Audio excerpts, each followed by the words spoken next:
Hi guys! Magandang gabi! Welcome back po dito sa Gandara SRO channel for Showbiz Update. Andito na naman nga po akong muli nagbabalik ang nagmamaganda ninyong kachismosang Kim Pao.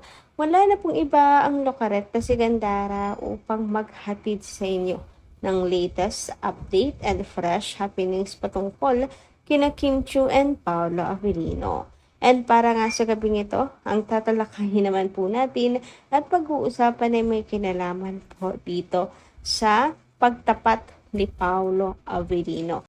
Na ngayon ay pinag-uusapan nga po sa showbiz industry. Pero bago po ang lahat ng yan, sa mga hindi pa po nakaka-subscribe sa ating channel, maaari lamang napindutin po ninyo yung subscribe button natin dyan at notification bell na nasa baba upang kayo maging updated at ma-notify tuwing may bago tayong chika at balita higil sa Kim Pao. Lalo na kung isa ka sa mga araw-araw ay talaga pong nag-aabang ng mga update and ayudas kina Kim and Paolo. So, nasa tamang channel na po kayo ngayon. So, eto na, narito na yung mga nakalap po nating balita ngayong gabing ito. At unahin natin ang tungkol dito. Sabi ni Kim Pao, may first encounter na makita ng personal ang Kim Pao na maituturing kung isang yaman na dadalhin habang buhay. Paolo Aniv in Showbiz. Hashtag 19th Pao Anniversary. Hashtag Paolo Avellino. Grabe! Diba? Kung sa bagay, hindi naman talaga lahat ng fans, aminin nyo, meron din dito, taas ang kamay, ng mga hindi pa nakikita sa personal sila Kim and Paolo. Pero ganun pa man, yung pagmamahal ninyo sa Kim Pao ay solid. Kaya for sure, kayo din, pag nakita niyo sa personal ang Kim Pao, ay talaga naman pong ite-treasure ninyo lahat na picture, yakap, halik, kung maaari lang, di ba? Magbigay din ng gifts, abot niyo sa kanila, or kayo mabigyan, talaga ite-treasure niyo yon, yung experience na yon, yung time na yon, kasi hindi talaga lahat. Anyway, reading this na sinasabi niyang maituturing daw po niyang isang yaman na dadalhin habang buhay. Ang sarap pakinggan, di ba? Grabe, iba talaga yung dala sa buhay. Ang dala ng Kim Pao sa buhay ng mga tao. Kanya-kanya, iba-iba. Iba-iba yung hatid ng dalawa sa buhay ng mga fans dalawang higit. Yung iba, inspiration para sa mga kabataan.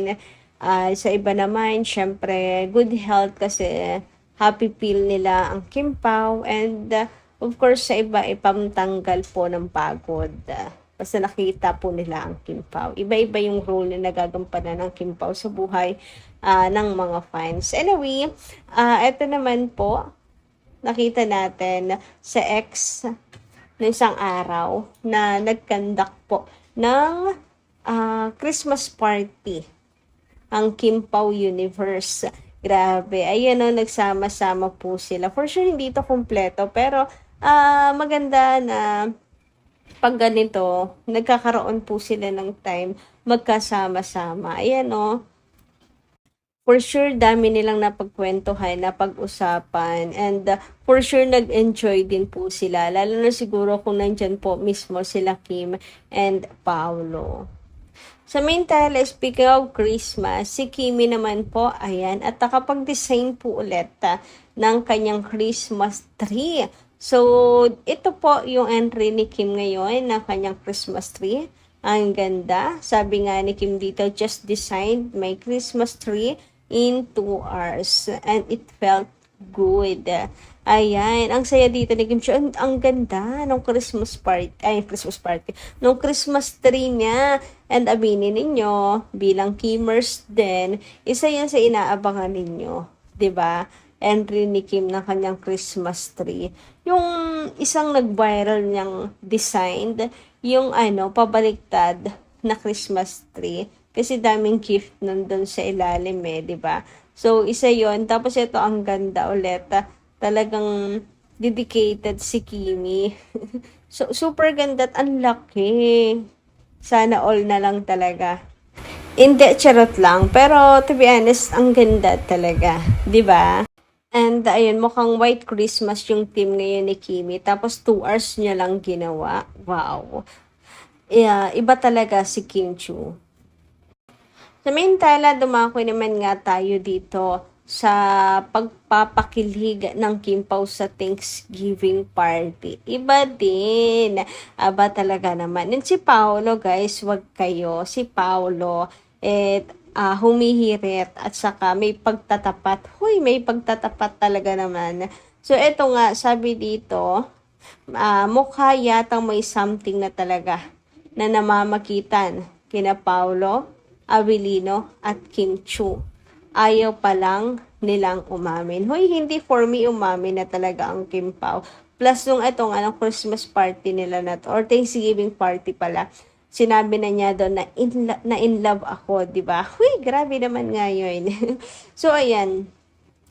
Sabi dito, ayaw palang umamin. Pero for me, sa mga kagaya ko, umamin na para sa atin po ang Kim Pao. Sabi pa dito, sa Thanksgiving party kasi, para sa success ng kanilang serye, ay kumanta si Paolo. Ang pinasikat na kanta ng Eraserheads na O Pare Ko, ang kinanta niya.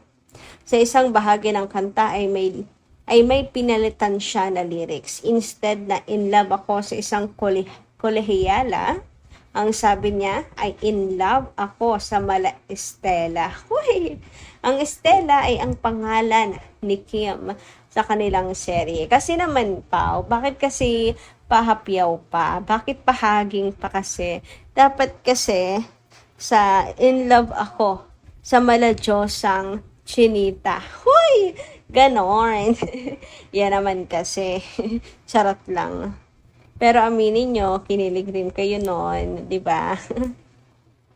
Sabi pa dito, kilig na kilig naman si Chinita Princess nang marinig yon habang kinukunan niya si Paulo.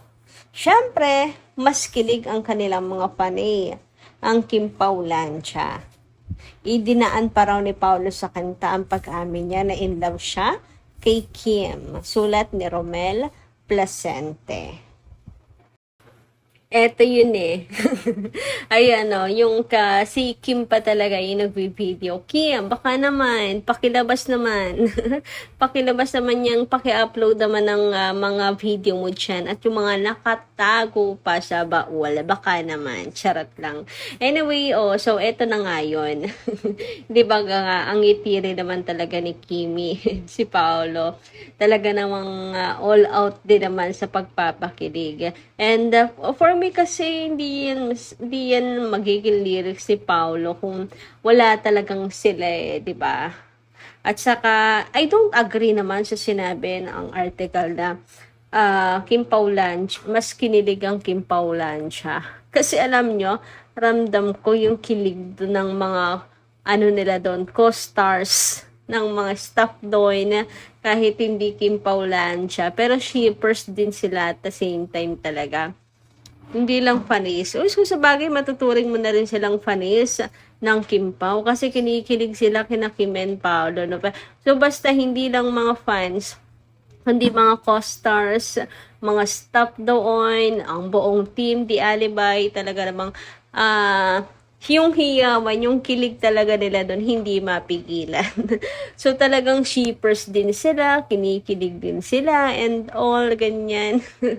Masasabi mong ang lakas talaga ng chemistry, napaka-undeniable. There's magic talaga sa kanilang dalawa eh. And the way na itis nila, sila Kim and Paolo, they know something talaga.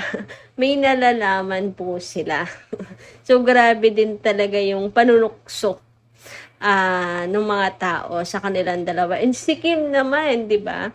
Parang yung kilig niya, talaga, kumbaga walang itinatago. You get it. Kung ano nakikita nyo, yun na yun. So, ayun, basta nagpapakita lang kung sino at ano talaga po ang Kim Pao in real life. Sino ba namang hindi kikiligan? Kikiligin dyan, be. 'Di ba? Ganda ng lyrics eh. May pahaging pa talaga si Paolo Avellino. Anyway, hanggang dito lang po muna ang ating update. Maraming salamat po sa inyong pakikinig. Kita-kisa lang po tayo muli sa susunod nating chikas. Maraming po salamat.